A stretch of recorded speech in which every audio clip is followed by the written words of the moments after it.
Good morning students. आज हम अपना साइंस का सेकंड चैप्टर रीड करेंगे, micro organisms, friend Foy. Organisms जैसे कि आप सब जानते हैं लिविंग ऑर्गेनिजम्स के बारे में, लेकिन ये माइक्रो ऑर्गेनिजम्स हैं। माइक्रो मीन्स छोटे, बहुत छोटे छोटे सूक्ष्म जीव, ठीक है ना। उन सूक्ष्म जीवों के बारे में पढ़ेंगे। फ्रेंड एंड फॉय, दोस्त और दुश्मन। माइक्रो ऑर्गेनिजम्स क्या वो दोस्त हैं या दुश्मन है, इसके बारे में हम चैप्टर के बारे में पढ़ेंगे, ठीक है।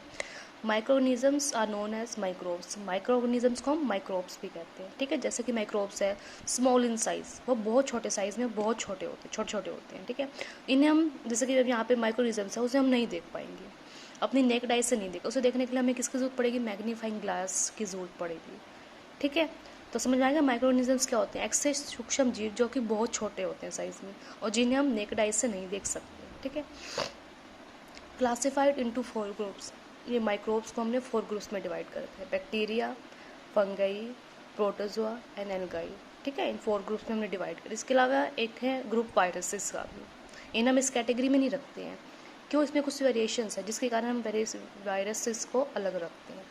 होते तो देखो वायरसेस आर माइक्रोस्कोपिक, ये भी माइक्रोस्कोपिक है, जिस तरह से ये माइक्रोस्कोपिक है बैक्टीरिया और फंगी, और ये भी माइक्रोस्कोपिक है। लेकिन ये क्या है, ये किसी होस्ट पे रहते हैं, किसी होस्ट प्लांट या होस्ट मतलब ऐसे इंडिविजुअली नहीं पाए जाते जैसे कि ये बैक्टीरिया वगैरह पाए जाते हैं। ये किसी होस्ट प्लांट के ऊपर ही रहते हैं, वहीं पे रिप्रोड्यूस होते हैं, वहीं पे बढ़ते हैं, ठीक है। मीन्स इन्हें एक होस्ट प्लांट चाहिए अपने जीने के लिए। जैसे कि इस जो वायरसेस है क्या क्या फैलाते हैं, कॉमन कोल्ड, कफ और सीरियस डिसीज भी फैलाते हैं, लाइक पोलियो, चिकन पॉक्स। ये सब क्या है, वायरस के थ्रू ही फैलते हैं डिसीज। जैसे कि अब आप कोविड-19 का नाम सुन रहे हैं, वो भी क्या है, एक वायरस है, ठीक है ना। उसको भी जैसे संपर्क, जो उसके संपर्क में आएगा वो आगे आगे अपना उससे वायरस फैलता जा रहा है, ठीक है। वो भी क्या वायरस के थ्रू, या सीरियस डिसीज जो आजकल फैल रही है। Where do microorganisms live. अब ये माइक्रो ऑर्गेनिजम्स रहते कहाँ पे हैं, ठीक है। पहली बात तो ये सिंगल सेल्ड और मल्टी सेलुलर, मीन्स कि एक सेल वाले भी हो सकते हैं ये, ठीक है, इंडिविजुअली भी रह सकते हैं। और मल्टी सेलुलर भी, कई सारे इकट्ठे होते हैं, ऐसे भी होते हैं। मल्टी सेलुलर और सिंगल सेल्ड हो सकती है। अगर हम बात करें 7th क्लास में हमने उसके बारे में पढ़ा था, अमीबा के बारे में, जिसकी कोई पर्टिकुलर शेप नहीं होती है, वो क्या था, सिंगल सेल था, वो था नहीं था, सिंगल सेल था। इसी तरह बैक्टीरिया और प्रोटोजोआ सिंगल सेल्ड है, और एल्गाई और हमारी फंगाई ये क्या है बेटा, मल्टी सेलुलर है। अच्छा, live in all type of environment, ये सब क्या अलग अलग टेम्परेचर पे रहते हैं, कोई किस पे कोई किस पे, लेकिन ये हर कंडीशन में सर्वाइव कर सकते हैं। और ये कहाँ रहते हैं, inside the body of animal और ह्यूमंस। इसके अलावा ये एनिमल ह्यूमंस की बॉडी पे भी रहते हैं, ठीक है। आगे माइक्रो ऑर्गेनिजम्स एंड अस। अब माइक्रो ऑर्गेनिजम्स और हमारा, जैसे कि हम बात करते हैं माइक्रोब्स की, पहले हमारा जाता है माइक्रोब्स मीन्स डिसीजेज वगैरह, नहीं ऐसा नहीं है। हमारी डिसीजेज तो फिर आती हैं, हार्मफुल तो हैं लेकिन बेनिफिशियल भी हैं। किस तरीके से हैं, आइए पढ़ते हैं। फ्रेंडली माइक्रो ऑर्गेनिजम्स, माइक्रोब्स जो है वो वेरियस पर्पज़ के लिए हम यूज़ करते हैं। फर्स्ट है preparation of curd, bread, cake. इन सब की फॉर्मेशन के लिए, इन सब को बनाने में हम किसका यूज़ करते हैं, माइक्रोब्स का, ईस्ट के रूप में। या फिर हम कर्ड है, ब्रेड है, इन सब को बनाने में हम यूज़ करते हैं। प्रिपरेशन ऑफ अल्कोहल, अल्कोहल भी माइक्रोब्स की हेल्प से बनता है। प्रिपरेशन ऑफ मेडिसिन्स, जो हमारी दवाइयाँ वगैरह बनती हैं उसमें भी माइक्रोब्स का यूज़ करते हैं, ठीक है। आगे increase soil fertility bye fixing nitrogen, मिट्टी की उपजाऊ क्षमता बढ़ती है किसी कारण नाइट्रोजन फिक्सेशन। जैसे कि आप जानते हो जो रिजोबियम नाम के बैक्टीरिया होते हैं वो हमारे रूट्स की, जैसे कि जो रूट्स होती हैं, ठीक है ना, जो लेग्यूमिनस प्लांट्स होते हैं वो नोड्यूल्स पे रहते हैं और नाइट्रोजन फिक्स करवाने में प्लांट को हेल्प करते हैं, ठीक है ना। क्लीनिंग अप एनवायरनमेंट, हमारे एनवायरनमेंट को भी क्लीन करते हैं माइक्रोब्स। जैसे कि आप एग्जांपल काऊ डंग ले लो, 2-3 दिन बाद वो अपने आप डिकम्पोज हो चुका है, किसने किया, बैक्टीरिया ने किया, ठीक है ना। तो इस तरह की इन सब फॉर्मेशन में कहीं ना कहीं बैक्टीरिया, फंगी, इन सब ने कहीं ना कहीं हमारी हेल्प की है। मेडिसिन है वो भी पेंसिलिन वगैरह, पेंसिलिन क्या है आगे हम पढ़ेंगे, वो भी क्या है, एक तरह का माइक्रोब्स है। इसमें भी बैक्टीरिया की बात होगी, इसमें भी बैक्टीरिया की बात होगी। फॉर्मेशन ऑफ कर्ड, ये सब क्या है, कर्ड, अगर आप कर्ड को ध्यान से देखो, ठीक है ना, कर्ड में लैक्टोबैसिलस नाम के बैक्टीरिया होते हैं, ठीक है। जब हम मिल्क से कर्ड की फॉर्मेशन करते हैं तो वो लैक्टोबैसिलस मल्टीप्लाई हो जाते हैं जिससे कारण कर्ड बन जाती है, ठीक है।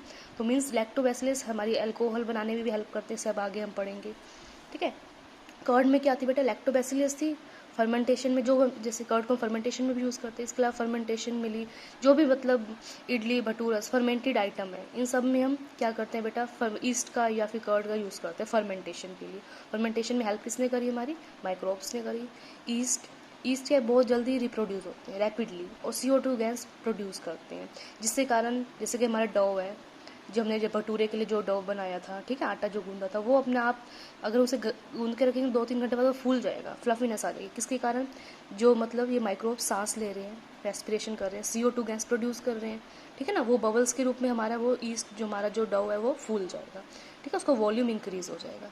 तो इस तरह ईस्ट ने हमारी हेल्प करी फर्मेंटेशन में। इसके अलावा ब्रेड है, पेस्ट्री है, केक्स है, इन सब में हम इनको यूज़ करते हैं माइक्रोब्स को, ईस्ट माइक्रोब को, ठीक है। आगे commercial use of micro organisms.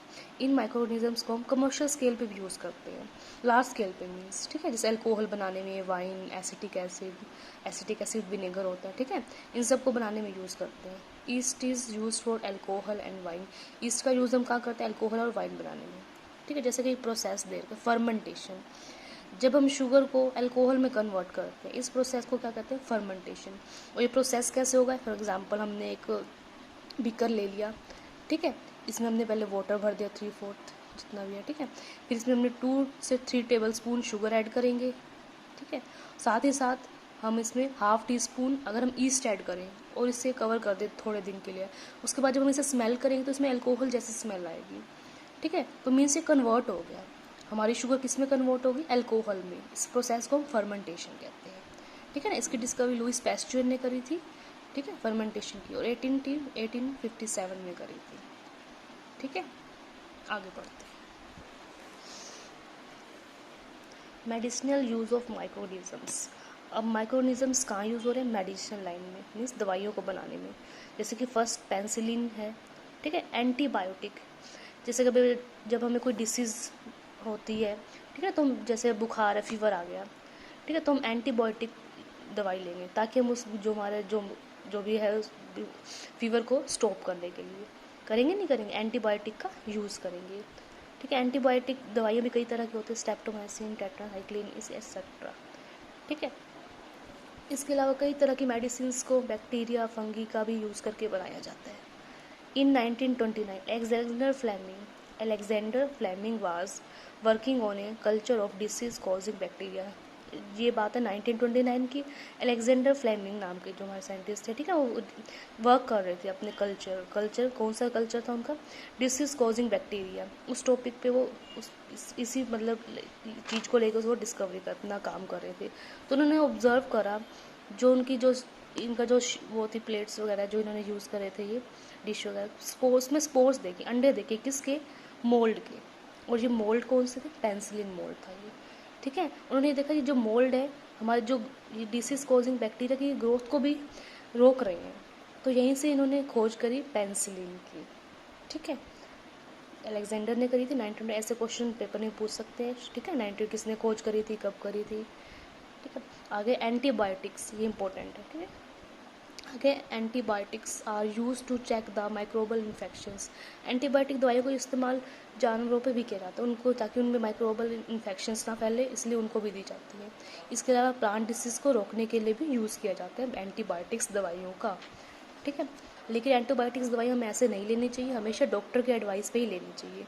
Doctor ने अगर जितनी हमें डोज का है तो हमें उतनी डोज लेनी चाहिए, 3 का है तो 3, इससे ज़्यादा या कम नहीं लेनी चाहिए।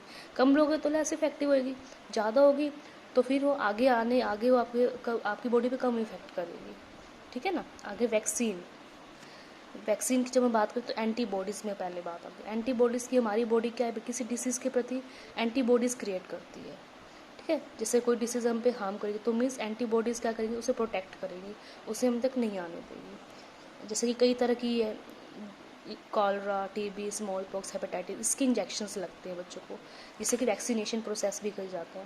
जैसे जन्म होते ही बच्चे को BCG का, पोलियो की वैक्सीन, कई तरह की दवाइयाँ दी जाती हैं। उसके साथ ही साथ हर 3 महीने बाद, 6 महीने बाद, 9 महीने बाद बच्चों को इंजेक्शंस लगते हैं। पूरा वैक्सीनेशन प्रोसेस चलता है उसका, किस लिए? वो ने कई प्रकार की डिसीज़ के प्रति एंटीबॉडीज़ क्रिएट करती है उनकी बॉडी, ठीक है ना, जिसमें MMR भी आ जाता है, बाकी चीज़ आ जाती हैं, ठीक है। तो ये मीन्स एंटीबॉडीज़ क्रिएट करती है हमारी, फिर उस बच्चे को कई तरह की बीमारियाँ लगती नहीं है, हमारी उसकी बॉडी एंटीबॉडीज़ क्रिएट कर चुकी होती है। और स्मॉल पॉक्स की डिस्कवरी किसने करी थी बेटा? एडवर्ड जेनिफर ने करी थी, 1798 में करी थी, ठीक है।